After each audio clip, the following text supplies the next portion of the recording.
All right. So in this episode today, we are going to talk about questions, and in particular, questions that you might be asked at an interview and why we ask those questions. That is one of the biggest questions I get from candidates is, what kind of questions should I be prepared for? What sort of things you're going to be asking me at each stage of this interview process?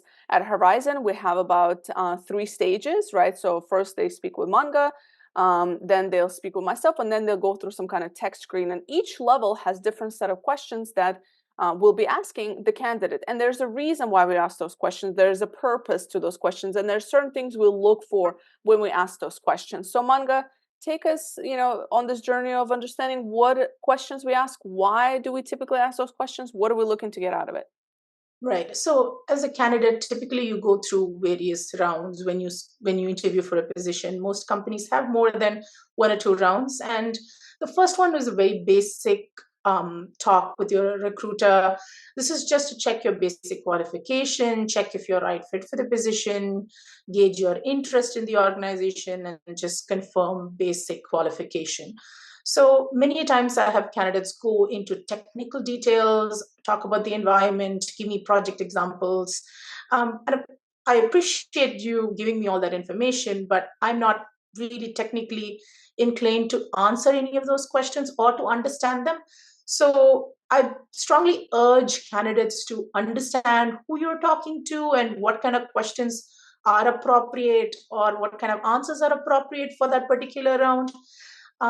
So the next one would be what we call it here at Horizon a cultural fit round. So this is usually with the potential coworker who is most concerned, whose concern would be your fit with the team and the company, because they're the ones who spend most time with you.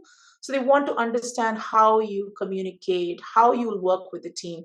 So I feel like this is one of the most important rounds because a person can be technically great but yet not know how to work in a team. So we screen candidates through a cultural fit round, and finally, when the candidate makes it, we move them on to the technical round. So in your technical round, you usually have somebody who is a superior or your potentially your manager question you on your past experience, your technical skills, specifically industry knowledge. This is mostly to showcase your skills, knowledge, and fit. So always come prepared with examples and scenarios that you've worked previously. So um, that'll be the right way to go about this particular round. And always upfront, even before you start interviewing, ask for schedule. Ask the recruiter, what are my various rounds? How do I prepare? You can go as far as to ask who will be interviewing in these rounds, so that you can read up a little bit ahead and be more prepared. Um, Also, some tips on how you can prepare for these questions are: review the company website. Sometimes they have a ton of information, talking about how the company started, how the organization works, their leaders, and look for tone. Some companies are straightforward and professional. Some companies have an amusing website that's conversational. Look for press release, media mentions. That kind of sets the tone for your interview as well. Is it going to be a strict professional one where you have to prep that way, or is it like a fun, amusing one where you get to have more a conversational kind of an interview? Mostly startups, they tend to have like words in their website: visionary, innovative, versus like large corporations. They have leadership and where they want to serve the community, make everybody's life a little better. So just understanding where their priority lies can help you factor in all these things into your answers. I also want to talk about what kind of questions are there. There are three kind of questions that can come up in an interview. One is behavioral, situational, and resume based. Resume based, as the name suggests, is quite obvious. Anything that catches the interest in a resume, those kind of questions are obviously going to come up. When we talk about behavioral, we questions from that predicts how you're going to behave just from your past behavior. Like, give me an example, tell me about your strength and weakness. So for these questions, just prepare with a SARC method, which is situational, action, and results for these scenarios. When you talk about situational based questions, they want to check your problem solving abilities, your planning skills. So questions like, what do you want? What do you hope to accomplish in the next 30 days? So anywhere where planning is involved, where you've used your problem solving skills, those are like appropriate answers for this. I also want to discuss some common questions that come up in interviews and why they're totally, why they're there in the first place. What are we really looking for behind these questions? So questions like, tell me about your strength. It is just to discover what your core competency is. And we also want to see if you have really a realistic view of yourself. I know all of us have like many strengths, but are you giving me that? Are you giving me a strength that aligns with the job? We could be, you could be a good painter, but how's that aligning with my job? Maybe you can talk about the patience that you need as a skill. So try to go through. So one tip is go through your job description. Usually the first three requirements are really important, and try to see if you can create an answer around that to match what is being asked. Tell me about your weakness. I know everybody panics when they ask that kind of question. And to be honest, there is never a candidate who is 100% matched to any job description. So we know a perfect candidate would never be 100% there. So anybody with a 70 to 75% match is what we'd like to see. And a candidate who shows that they're willing to grow and who believes there is room for improvement is again what we want to see. So we look for some honest conversations when it comes to tell me about your weakness. So again, go through the job description and see what skill you tend to lack. It's kind of obvious because those are not highlighted in your resume and you wouldn't be talking about them when you get a chance to. So your interviewer already knows what skills you're lacking. So be prepared, to talk about them. When you bring them up, say, also come up with a way of solving them, like how you plan to overcome them. Bring up any volunteer work where you've done that kind of work. Like, say, example, you don't have any managerial experience, which is a requirement for your job. You could say that I've worked on weekends. I manage a group of volunteers. So, it gives us an understanding that, oh, maybe it was just the lack of opportunity for him to get that skill. So maybe, that's something you're willing to learn. Or you could say, I'm taking up managerial courses over the weekend. So just showing initiative that you're willing to work on your weakness, that's what we're looking for. One common question we ask again is, why are you interested in this company? A lot of people confuse that, especially if it's a product based company. Just say, oh, example, they say, oh, I love Tesla, I love the Tesla car, that's why I wanted to apply for the position. No, because yes, we're glad you like the car, but that's not what you're going to be working on. So talk about when we ask you a question again, we're looking for how you want to contribute to that particular position. So what we want to see is commitment to the profession and the product, and rather than just portraying yourself as a job seeker, you're willing to commit to your profession. We also ask that because we're trying to see how you understand the position, how you plan to contribute to that position. Also, we want to see if your long-term career objectives and goals fits with our requirement as well.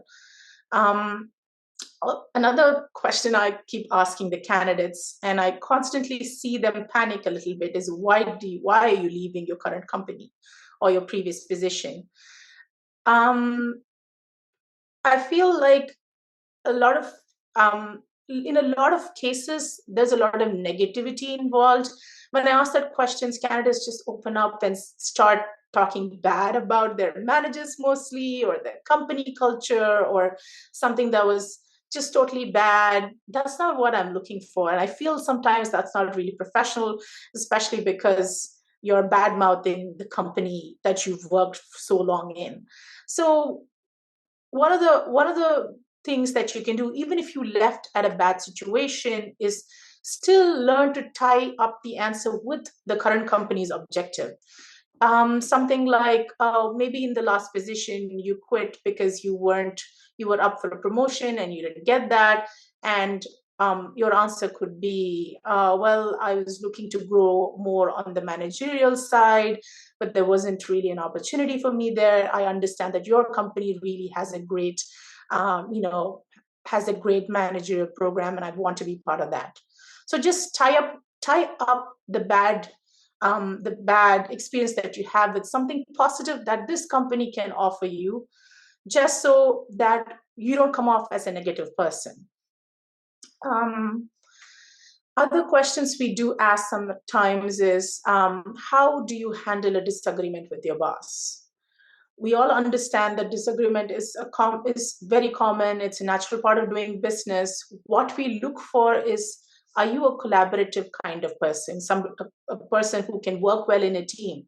How you handle the conflict, um, and if your response matches with the work environment, we're looking for critical thinking. What's your learning from that disagreement, and if you're honest and upfront about how you felt and that particular situation, and how have you gone above and beyond at work. I understand we've all had jobs before that where you can't really muster that extra motivation that you need. That is okay. Maybe there's a volunteering gig, maybe there's a hobby that you learn something from, how that you've gone and beyond for. So bring up that example. What we're trying to understand again is, are you willing to put in the effort to get the job done? So again, supplement your answers with the SARC approach, which is situation, action, and results. Just come prepared with answers. Just come prepared with answers to these questions. Sometimes I feel like candidates believe they can just walk into an interview and wing it, and that usually doesn't work well in their favor. I know these are common questions, but if you practice ahead, maybe the answers don't have to be so common. They can be unique to you. They can really show who you are. So I guess that's my 2 cents to anybody listening. Just go in prepared, so we know that you've taken the effort to, and you really want to be there. Excellent, excellent points, Manga. And what's interesting is that you mentioned something earlier about when you speak with the recruiter initially, even ask them for advice. Like, what do you recommend? What are some things I'm going to be asked? Because you don't know what you don't know, and it's okay to ask the recruiter, because the recruiter's on your team, right? So like they want you to do well in this interview, and there's no shame in asking the recruiter, like, what should I expect? What does it look like? What's the format? And so what do I need to make sure I prepare? So definitely ask. And also be mindful that some of the questions that Manga shared can be asked in different ways. So we might not ask you directly about your weakness, but we might say, what are some areas of improvement? What are some areas you feel you need to improve on, right? Or we might not ask you about, how you handle, a disagreement. We might say, how do you manage conflict in a workplace? Give me an example of the recent conflict. And the only thing we really look for, to your point, Manga, is just a storytelling. So if you know yourself well enough and you know the stories in your mind based on your experience that you've had, and they're there and they're fresh, like from in terms of like what has happened in that situation, how you handle it, what was the result. So if you have those stories ready to go already, then you'll do a much better job than coming into an interview not having those prepared, even though you know exactly what you need to do, exactly the experience you've had. But it's very difficult to put that into a story on the spot in an interview when it's the first time somebody asked you that. So you have all that information, but it's because you didn't come prepared, you are not able to like speak that information accurately or in a way that really hits the point that the recruiter or hiring manager is looking for. So excellent, excellent points. Manga, really useful information. Anything else on this topic before we move on? That is all from me. All right. Well, until next time. Thank you.